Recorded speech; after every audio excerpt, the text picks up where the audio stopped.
Bonjour à toutes et à tous.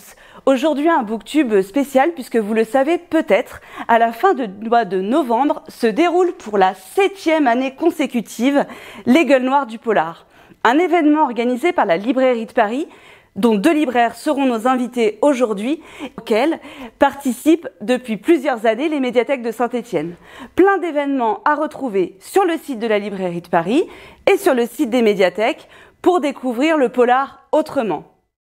Donc je viens vous parler de L'Agent, publié chez Liana Levy.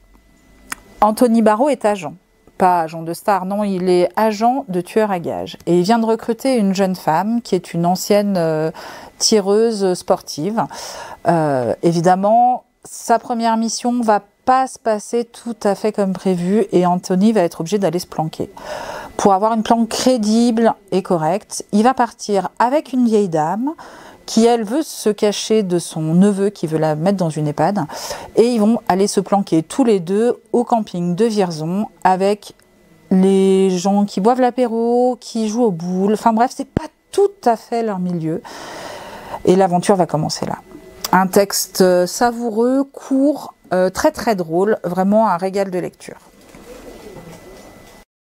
Bonjour, j'ai décidé de vous présenter Shit de Jackie Schwartzman aux éditions Seuil. Donc ce roman nous plonge dans la vie de Thibaut Morel. Thibaut Morel, c'est un CPE, un conseiller principal d'éducation dans un collège à Besançon. Il décide de s'installer dans un quartier sensible qui se nomme La Planoise. Donc Thibaut, c'est un homme ordinaire avec une vie paisible, tranquille, qui voit sa vie bouleversée par une série d'événements parce que l'immeuble dans lequel il vit est un four, c'est une zone de deal. Un soir, il est même témoin d'un règlement de compte. Les frères Metmati, qui sont des trafiquants, se font assassiner dans l'appartement voisin du sien. Avec l'aide de sa complice et amie Myriam Ramla, il découvre 100 kilos de shit. Alors, que faire de toutes ces drogues? Au stade de cette histoire, Thibaut et Myriam ne le savent pas. Tout ce qu'ils apprennent par la suite, c'est que l'argent de ces drogues alimente la vie de pas mal de personnes de ce quartier. Donc, c'est un roman qui aborde plusieurs problématiques sociales, telles que les préjugés, les inégalités sociales, la précarité, la misère, et sous forme d'humour noir. Ce roman, il est très drôle, les dialogues sont percutants, les personnages sont fascinants. Au fil des pages, on voit les personnages qui se dévoilent de plus en plus. Une Myriam Ramla, qui comptable de métier, célibataire, enfin divorcée avec des enfants, devient experte en blanchiment d'argent.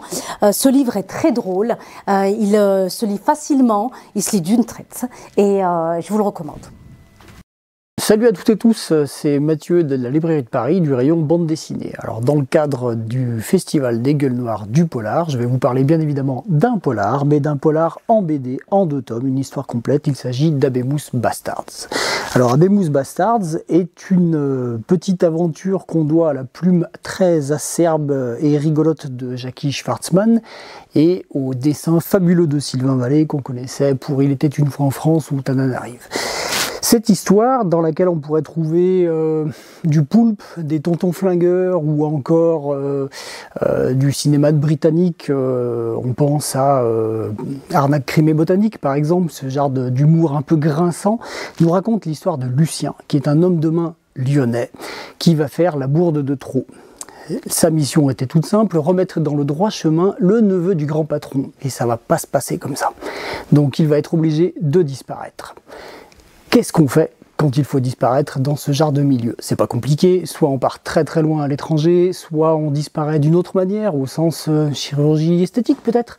Mais non, il va récupérer un élément vestimentaire qui passe à sa portée à ce moment-là, c'est-à-dire une soutane.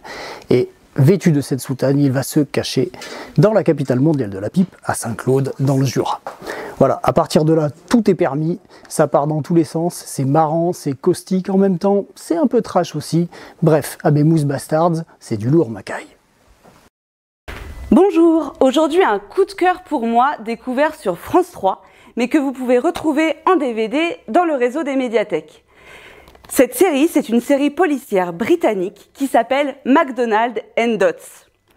McDonald, c'est elle. Une capitaine de police ambitieuse et pleine d'envie. Dots, c'est lui. Un homme proche de la retraite et adepte de frites au vinaigre. Les supérieurs de Dodds, voulant s'en débarrasser et l'envoyer enfin à la retraite, ont fait venir McDonald pour le pousser un petit peu dans ses derniers retranchements et le mettre sur le terrain. Mais c'est sans compter l'envie et la passion du métier qui anime notre lieutenant et son sens de l'observation qui va aider à résoudre bien des enquêtes. C'est drôle, c'est plein d'humour à l'anglaise, les enquêtes sont bien menées et le duo est hyper attachant.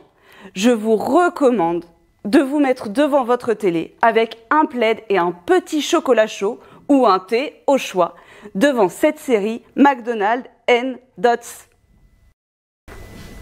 Je vous remercie de nous avoir suivis, j'espère que nos propositions vous plairont. On vous retrouve les 22 et 23 novembre à la librairie de Paris et les semaines avant et après à la médiathèque pour des événements spéciaux orientés autour du polar. À bientôt!